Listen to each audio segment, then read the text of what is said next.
My children are not allowed to look at me. I always ensured my children's meals were balanced. For breakfast, I placed 3 bowls of cereal onto a tray. Then I added 3 glasses. Kevin, my youngest at 9, liked chocolate milk. I filled his glass to the top, adding whipped cream. He was so good yesterday. Staying locked up all day was unfun. I knew that. Thankfully, he'd reached the point of acceptance like his siblings. But it wasn't easy. It was for the best. From infancy to around 2 years old, I didn't need to lock him up. Instead, I rested a light cloth over his eyes. But growing older, my sweet Kevin grew far too curious, constantly yanking it off and erupting into screams when I insisted on leaving it on. Then I had no choice. On his 5th birthday, I gathered him into my arms, kissed my son between the brows, and carried him downstairs to the basement. Kevin hated it. He hated me. Every time I'd go down to see them, he'd bury his head in his brother's lap, refusing to even look at me. When I tried to go near him, he'd start crying, screaming, trying to bat me away. But that's exactly what I wanted. Ambrose's breakfast was next.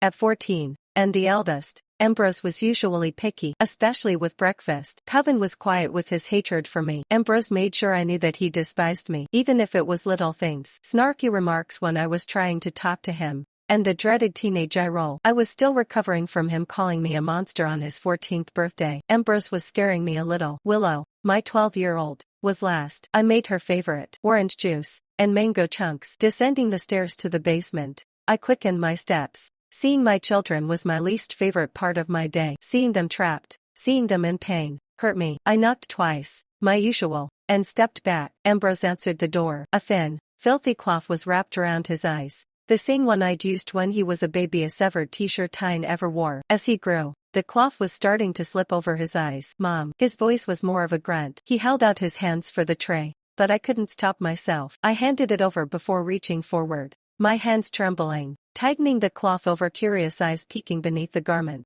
I swept long strands of hair from his forehead. He needed a haircut.